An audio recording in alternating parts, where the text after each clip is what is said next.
Bonjour Mathilde. Bonjour Mickaël. Nous sommes le jeudi 4 novembre et précisément demain, il y a un redémarrage d'une nouvelle promotion de parcours professionnel. Tu es allé au bout de ce parcours et donc je voudrais savoir comment ça s'est passé pour toi, quelles ont été tes motivations au départ, peut-être te remettre un peu dans la peau de quelqu'un qui découvre les neuf souffles, qui découvre Anena et Nicolas, leur sensibilité, et voilà comment ensuite ça s'est déroulé pour toi à partir de là. Moi, j'ai rencontré Anena et Nicolas sans les voir par la caravane qui passait à Strasbourg en 2014. Je les ai loupés, mais j'ai entendu parler d'eux. J'ai eu envie de les revoir et j'ai été faire un stage avec eux en 2015, Alchimie des Neuf Souffles. Là, je suis tombée amoureuse des Neuf Souffles et du couple. Voilà. Et à ce moment-là, ils se posaient la question de savoir s'ils allaient démarrer une formation. Moi, j'étais tout de suite partante et enchantée de pouvoir continuer avec eux autrement que par juste des stages, en fait. Moi, j'avais envie de transmettre. Je suis enseignante à la base en primaire avec des enfants voilà, j'avais vraiment envie de transmettre tout ce souffle de vie et de mouvement.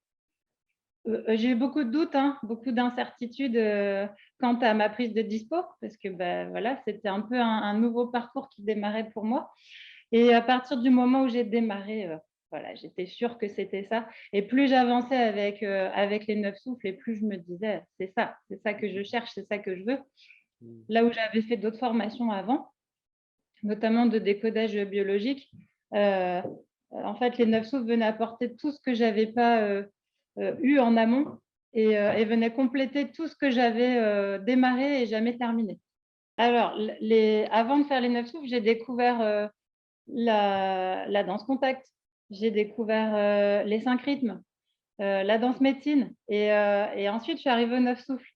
Et, euh, et qu'est-ce que j'ai découvert en plus dans les neuf souffles? En fait, déjà, il y avait tout ça. J'avais plus besoin d'aller chercher dans 3 lieux différents ce dont j'avais besoin. Donc, le mélange des trois, plus le cadre extrêmement rassurant qu'Anena et Nicolas mettent en place. Moi, j'ai besoin de me sentir euh, dans un cadre et un lieu, une atmosphère qui me permet d'évoluer librement. J'ai besoin du soutien humain et spirituel, ce qui est totalement présent. J'ai besoin d'outils très concrets. Alors, parce que je suis beaucoup dans le mental, donc il y a des moments où j'oublie complètement que j'ai un corps et je repars dans ma tête. Donc, j'ai les petits sacs de sable, les petites cordes, les tissus, enfin plein d'objets qu'Anena a amenés dans les fondamentaux du mouvement libre et qui font partie des neuf souffles dont je me sers tout le temps. Dès qu'en fait ma tête revient, mon mental revient, je prends un objet et c'est bon, je repars dans mon corps. J'avais besoin d'une méthode. Donc là, j'ai appris vraiment une méthode qui me convient moi pour moi-même et pour retransmettre. J'utilise les cartes en permanence, toutes les cartes des neuf souffles, avec le petit bouquin, voilà, ce petit bouquin-là, qui est spécifique aux neuf souffles. Donc, il y a tous ces archétypes, tous ces personnages, toutes ces histoires que nous racontent ces personnages de nous-mêmes, enfin de moi-même. Qu'est-ce que j'apprécie dans les neuf souffles? Eh bien, l'alchimie et la poésie que j'ai trouvé nulle part ailleurs. Dans la manière de parler de Nicolas et d'Anena, dans cette manière à la fois de jongler entre les mots et le mouvement. Et alors ça, tu as appris, toi, dans le parcours pro, à manier Oui, les mots, manier la poésie, le langage, euh, toutes ces images poétiques là, du corps, des trois mondes, des neuf souffles. ouais. Oui, alors je l'ai appris en le vivant. En fait, Anena et Nicolas, ils ne font pas un cours complètement théorique sur quels mots on doit utiliser et comment les utiliser. On vit avec eux au cours de cette formation leur manière euh, de parler, d'utiliser le verbe et la poésie. Et après, on en fait bien ce qu'on en veut. L'essentiel, c'est de se faire confiance et d'oser, en fait, d'oser aller chercher au fond, au plus profond, sa propre poésie. Donc moi, la mienne, elle est pas du tout comme celle de Nicolas. Au départ, ou d'Anena, au départ, je me sentais très inférieure à me dire, mais je vais jamais arriver à parler comme eux. Et finalement, euh, à partir du moment où je me fais confiance et je me laisse aller, je parle comme moi, j'ai envie et besoin de parler et je contacte mon poète intérieur et on l'a tous. Mm. Voilà, donc l'apprentissage, il est plus dans le fait de se faire confiance et de se dire que son corps, mon propre corps, sait et a toutes les ressources. Voilà, c'est là l'essentiel du travail. Ok. Alors, une des choses avec comment dire, dont on a reparlé récemment avec Anena, qui nous intéresse beaucoup là, dans les témoignages qu'on peut recueillir, c'est la dimension pour les jeunes d'aujourd'hui, dans le monde dans lequel on est aujourd'hui, de pouvoir s'orienter vers des métiers atypiques, plein de sens, comme celui-ci notamment. Oui, Pouvoir enseigner la danse libre, de pouvoir enseigner aux gens de retrouver leur corps, de se réapproprier leur corps, de dialoguer avec leur corps et de trouver des ressources, de récupérer de l'énergie vitale, etc., à travers tous les outils qui sont enseignés. Voilà, c'est ça qui nous intéresse beaucoup aussi là aujourd'hui d'entendre aussi et de sentir, tu vois, chez toi. Bah voilà, tu es jeune, tu as envie d'en faire ce métier, enfin, tu l'as intégré, disons, dans d'autres outils que tu as appris précédemment, mais aujourd'hui, tu as l'ambition d'enseigner cette pratique. Donc, c'est possible, quelque ah part. oui, ah oui, c'est possible. Après, c'est un long parcours. En fait, ça vient pas, c'est pas du jour au lendemain. C'est pas comme quand on sort d'avoir passé un concours et là, tu as le concours et pam, allez, va dans ta classe et puis démerde-toi avec tes élèves, quoi. Là, en tout cas, moi, c'est ce que j'ai vécu. J'ai appris là dans le temps. Ça fait maintenant 6 ans que je connais Anena et Nicolas. J'ai eu besoin de temps. C'est un travail dans le temps pour moi, mais parce que j'ai pas démarré à 20 ans. Si j'avais démarré à 20 ans en fac de sport, si on m'avait proposé cette formation tout de suite, je pense que je serais partie tout de suite dedans et j'aurais pas perdu de temps. Voilà, c'est tout. C'est mon parcours. Mm. En tout cas, plus on commence jeune, plus on intègre vite les outils. Moi, j'ai dû déconstruire beaucoup de choses. J'ai dû revenir sur des croyances liées au corps que j'ai apprises et notamment un corps avec un corps très compétitif. Euh, mais il n'y a aucun problème à déconstruire pour reconstruire derrière. Ça, il n'y a pas d'âge. Plus on est jeune, plus c'est facile, je trouve. Et j'aurais un souhait pour plus tard, moi, c'est d'aller transmettre justement dans une université du corps. Aujourd'hui, la seule qui existe pour moi, c'est celle qui forme les enseignants à la transmission de l'éducation physique et sportive. Mais j'aimerais pouvoir un jour intégrer euh, des cours en fait à l'université pour aller leur montrer que bah non, tu n'es pas obligé de faire de la compétition. T'es pas obligé d'être jugé. Tu peux juste aller chercher à l'intérieur et vivre et danser et ne pas gaspiller ton énergie vitale en effet. Mm. Alors, on a parlé du parcours personnel, on l'a évoqué plusieurs fois, qui précède le parcours professionnel, ça semble logique. Euh, donc toi, tu l'as vécu forcément. Qu'est-ce que tu as envie d'en dire? Parce que ce que j'ai envie pardon, de préciser juste avant de te laisser répondre, c'est que là, en janvier prochain, le 29 janvier exactement, pendant 6 jours, il y a un stage qui s'appelle le stage du pouvoir transformateur du Phénix, qui aura lieu en Charente.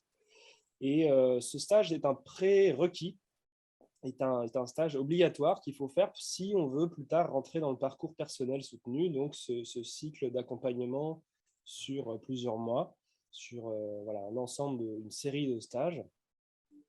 Donc le Phénix aura lieu en janvier et le prochain parcours personnel aura lieu à l'automne 2022. Donc voilà, une fois que j'ai dit ça, toi, qu'est-ce que tu as vécu dans le parcours personnel, en quoi ça t'a soutenu? Ouais. Alors, moi, le parcours personnel, il s'est passé en trois phases. en 3 temps, donc 3 temps de 9 jours. Je ne sais pas si c'est encore comme ça aujourd'hui. En tout cas, j'ai trouvé absolument génial d'y être longtemps. 9 jours, pour moi, c'était bon. J'ai eu le temps de déconnecter de chez moi. J'ai eu le temps de me fondre dans ce groupe qui était un groupe que de femmes. Donc pour moi, c'était difficile d'être qu'avec des femmes. J'ai appris à rencontrer les femmes et ma femme intérieure. Et j'ai eu le temps. Et j'ai aimé revenir, digérer, avoir du temps entre deux, entre chaque stage, pour m'approprier, me comprendre tout ce que j'avais pu découvrir, continuer à m'ancrer, continuer à me connecter à l'immensité, continuer à me connecter au monde du milieu. Enfin, 9 jours, c'est énorme, mais ça ne suffit pas. Et ce que j'ai énormément apprécié, c'est entre chaque stage, qu'Anena et Nicolas nous contactent. Donc, une fois par mois, en fait, on a des rendez-vous qui nous permettent d'avancer, de dire, bah voilà, t'en es où? Qu'est-ce que tu fais? Qu'est-ce que tu fais de ce que tu as reçu? Moi, j'avais tendance à oublier, en fait, ce que j'avais reçu. Je rentrais chez moi, je revenais dans mon quotidien. Et là, le fait tous les mois de revenir échanger avec eux m'a permis d'avancer, en fait, de ne pas revenir dans qui j'étais avant. Donc, l'alchimie, elle se fait pendant, mais surtout entre les stages. Donc, pour moi, c'était essentiel de le faire. Hein. On ne peut pas aller au parcours professionnel sans avoir fait tout ce parcours personnel. C'est essentiel pour se connaître, pour connaître ses limites, pour connaître, découvrir ses propres croyances, qui je suis dedans, quoi. Qu'est-ce que mon corps sait? Et il faut du temps. Donc après, à partir du moment où j'ai décidé que c'était bon, tout s'est enchaîné facilement. C'est-à-dire que j'ai eu une salle gratuite avec un super parquet, une sono Bose, super qualité, des gens qui s'inscrivent sans quasiment que je fasse rien. Enfin voilà, moi je sais que si ça marche, si je suis dans mon axe et dans la bonne ligne, tout se passe dans l'ordre en fait. Voilà, donc j'ai réussi à atteindre cet ordre jusqu'au confinement. Donc les séances étaient lancées, il y en a une, puis le confinement est arrivé, mais j'étais rassurée en fait, comme j'en ai fait une, dans le fait de me dire ouais, il y a du monde, ça marche, ça plaît. J'avais besoin encore de séduire. Donc j'ai eu ma petite séance pour séduire et pour me rappeler que oui, ce que je fais, c'est bon, il n'y a aucun souci, je peux continuer. Donc j'ai continué ensuite avec 2 autres séances, puis à nouveau confinement. Mais à nouveau, j'étais rassurée.